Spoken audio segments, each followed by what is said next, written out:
Daily Life in the Warsaw Ghetto by Judith Dazio. This artwork depicts a Jewish ghetto in the city of Warsaw during World War II. Ghettos were enclosed districts within cities created by the Nazis.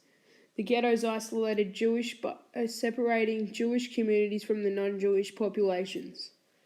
These ghettos typically had awful living conditions, were overcrowded, and disease was a commonplace. Also, residents in the ghetto were frequently harassed by Nazi officials. Ghettos were only in place for several years. Eventually they were liquidated and Jewish people living in them were forced to relocate to the concentration camps, where many died and never returned home. This large artwork has many scenes going on within it and tries to show what everyday life was like living inside a ghetto, and in particular, the miserable living conditions. The colours used in this artwork are very dull and signifies the loss of freedom and the mental anguish and uncertainty the Jews experienced while living in the ghettos.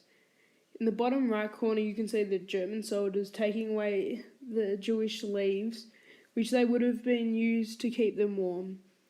The emotion on one of the boys' faces seems to be a mix between anger and misery, which is how all the Jews felt at the time.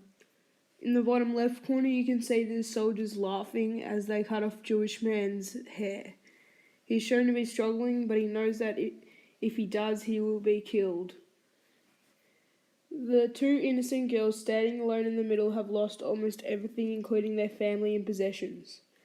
This represents the millions of Jewish children who were displaced from their families during this time.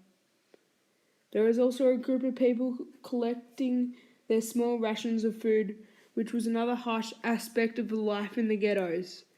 The emotion of the peoples bleeds out of the artwork. The theme of loss is closely linked to this artwork, as it depicts Jewish people who have lost their freedom, happiness and dignity during the time they were forced to live in the ghettos.